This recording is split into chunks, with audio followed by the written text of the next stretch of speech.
Well, I hope you had a good song there, a good sing with the lions may grow weak and hungry. But it's a good song to sing, and hopefully you get the message from that as well. So we're now on to part 2 of the psalm, which is verses 11 to 22, and I'm going to begin to read those as well now. So it's a sermon, or the fear and blessing, or prayer in a crisis. So perhaps if you're feeling down or worried, you can pray to God for strength and help as well, because He will always be there for you. So let's read. Okay. Come, my children, listen to me. I will teach you the fear of the Lord. Whoever of you loves life and desires to see many good days, keep your tongue from evil and your lips from speaking lies. Turn from evil and do good. Seek peace and pursue it. The eyes of the Lord are on the righteous, and His ears are attentive to their cry. The face of the Lord is against those who do evil, to cut off their memory of them from the earth. The righteous cry out, and the Lord hears them. He delivers them from all their troubles. The Lord is close to the broken-hearted and saves those who are crushed in spirit. A righteous man may have many troubles, but the Lord delivers him from all of them. He protects all his bones. Not one of them will be broken. Evil will slay the wicked. The foes of the righteous will be condemned. The Lord redeems His servants. No one will be condemned who takes refuge in Him. No one will be condemned who takes refuge in Him, who tastes and sees that the Lord is indeed good. In a crisis, when everything seems to go so wrong, the best way out often appears to lie in order to get out of it what we want or need. It's not easy to be obedient and patiently trust when everything seems to be going round that God actually is in control and He will help us. Look at us as we come out of lockdown. We have to be patient and trusting. So that's what David says in verses 11 to 22. Patient and trusting. Gather round, my children, and listen to me. I will teach you the fear of the Lord and all the rules of life. If you want to have a good life and good days, watch what you say. Do not speak evil or lies. To fear the Lord does not mean to be in abject terror, awaiting a thunderbolt from above, which there might be a few hailstones come along in a minute, but hopefully not. It means to treat God as God. Look around you. See all the amazing things that are around about. Perhaps you can see the daffodils and whatever behind me. No, maybe not. But you can maybe hear the brook running or the burn running on the other side of the wall, and you hear the seagulls and the crows talking to each other, and you can probably hear the other birds singing as well. See all the amazing things that God has made. Look at how much more spectacular you are. I can remember the cobwebs glinting in the dew, or other things like the wasp's nest, which we'll probably bring into Sunday school on Sunday for you to have a wee look at. All exquisite. The more you look at it, the more detail you get. God knows everything about us, and it's just amazing. He knows the number of hairs in our head when we don't. But God is holy, awesome and mighty, and in control of all things. He knows your hair. He knows the number of grains of sand on the beach. And if you go Aberdeen Beach, there's an awful lot of sand, isn't there? No one can claim to fear God who does not depart from evil.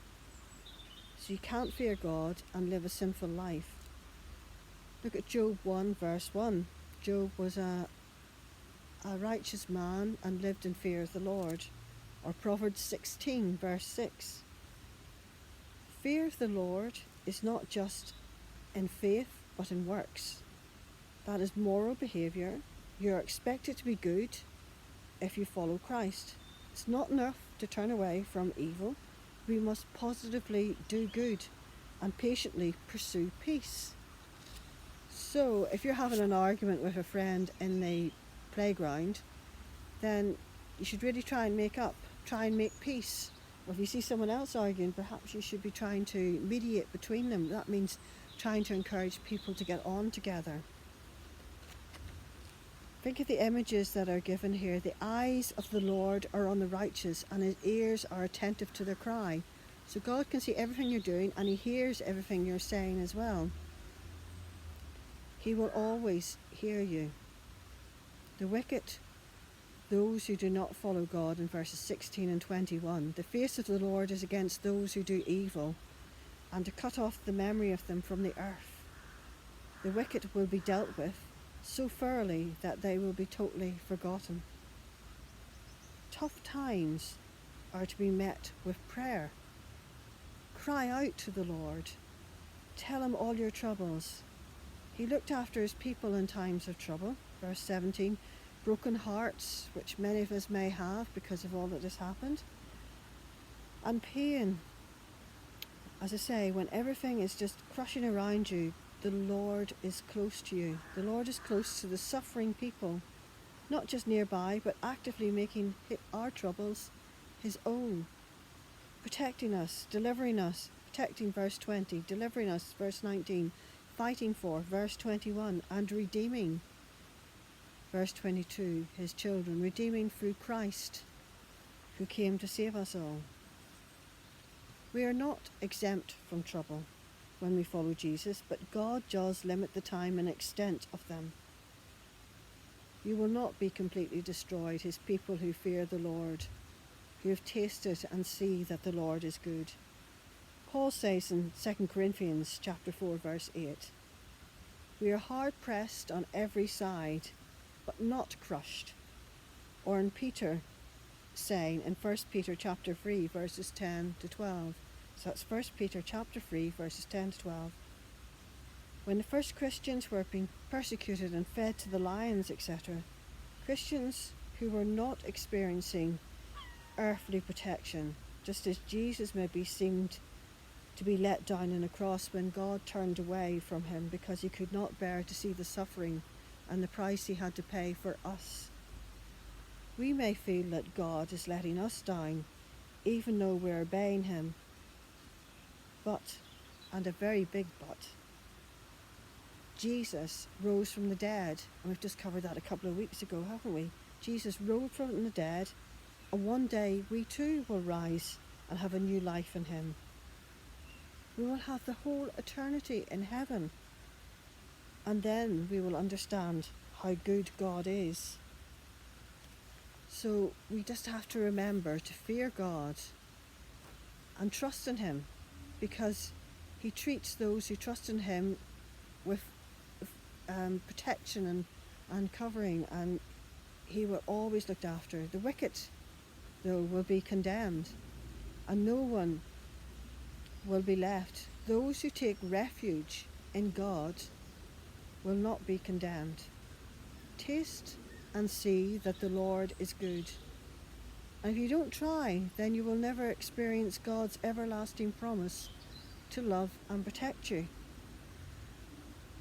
So if you want more advice or on how to become a Christian and taste the Lord and see that he is good, then speak to one of us, or speak to Mr. Middleton or Jerry, anyone. We can all help you to turn your life to him.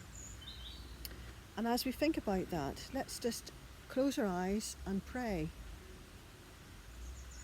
Oh Lord, when everything around us seems to be going wrong and life seems to be very difficult and unfair, help us to turn from evil and do good. For your eyes, O Lord, are on the righteous, and your ears are attentive to our prayers. Help us to repay evil with blessing and show your love for us by our love for others. Amen. Now, next song is just to show you that God is so big, so mighty, and so powerful that you really ought to trust in Him. So the song is Down Below, My God is So Big. Have a good sing, and then we'll come back to the craft. See you soon. Bye.